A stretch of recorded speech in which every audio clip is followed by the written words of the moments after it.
Welcome back. Today in this explainer, we're taking a magnifying glass to a massive, sneaky productivity killer in software development. You know the one? The poorly written test case.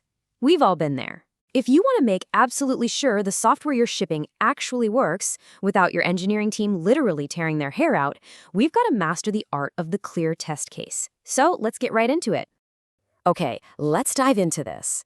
Have you ever tried following a recipe that just casually says, bake until done? Like, what does that even mean? Or, oh man, wrestled with one of those IKEA manuals where the pictures make absolutely zero sense, you end up with a backward chair and somehow 3 leftover screws. Well, in manual testing, vague instructions are exactly like that, except the stakes are way, way higher than a wobbly chair. Look, these vague instructions don't just cause a minor headache, they cause total chaos. I mean, when developers and testers aren't perfectly aligned, what happens? They waste hours just ping-ponging back and forth on Slack trying to figure out what was meant. And worse, vague steps mean testers actually miss critical bugs. We're talking delayed launches, furious users, and a massive, massive hit to your team's productivity. To fix all that, here's our roadmap for this explainer. First, the vague testing problem. Second, the anatomy of a test case. Third, writing steps that actually work. Fourth, some good versus bad examples. And finally, test case best practices. All right, jumping right into part 1, the vague testing problem. If you work in tech, you already know the shared agony of terrible documentation.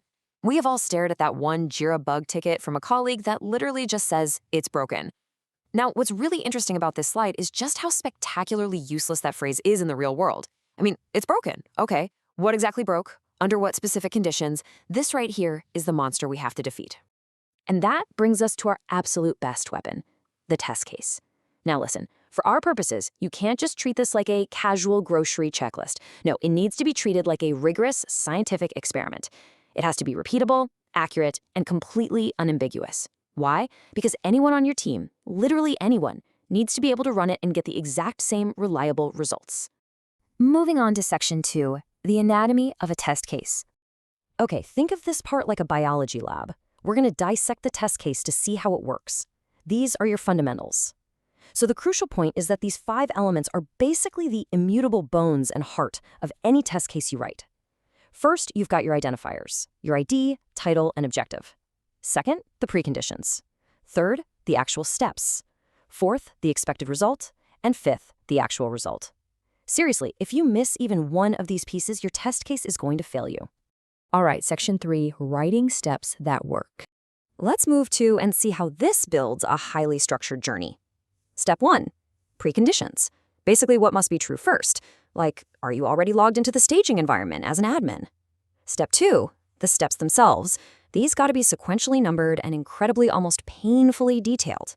And step 3, the expected result. When you click login, does that admin dashboard actually load? You know, testing is a strictly linear process. You really can't skip step 2 and just magically expect step 3 to happen. Which brings us to the ultimate test. This is where you compare what actually happened on your screen against what should have happened. This is where the rubber meets the road, folks. It sounds super simple, right? But it is completely binary. If the results match perfectly, boom, you pass. But if a calculation is off by literally a single cent, you fail the test. No gray areas here. Let's look at section 4, good versus bad examples. Okay, check this out. A bad step is just horribly vague. Something like log into the app. Well, okay, but which app environment? Are we talking staging, production? Which user account am I supposed to use? Now, a good step leaves 0 room for interpretation. It says, navigate to the staging URL, enter username admin and password 1234. Do you see the massive difference there? One is a guess, the other is a total guarantee. Now let's look at an e-commerce scenario. A bad step might say, check out with a valid credit card. And this brilliantly illustrates the danger of assumptions. I mean, whose credit card am I supposed to use? Mine? Yeah, please don't test on production with your own money. A good step, on the other hand, gives you exact data. Enter Visa test card ending in 1111, CVV 123, and click Submit. Giving concrete data makes the whole test perfectly repeatable. Bringing us home to section 5, test case best practices. So here is the core philosophy I really want you to take away today. First, be highly specific. Every single noun and verb actually matters. Second, always include exact data and test strings. Don't leave people guessing.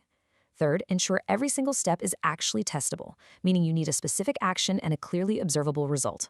And fourth, never, ever assume prior knowledge. Write it like you're explaining it to someone on their very first day.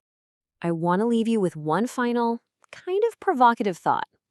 If you just up and left your job today, could a total stranger walk into the office and execute your test cases perfectly tomorrow? We actually call this the stranger analogy. If a stranger can't pick up your document and test the software flawlessly, well, your instructions just aren't clear enough.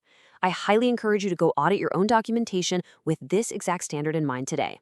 All right, thanks so much for joining me for this explainer, and keep learning.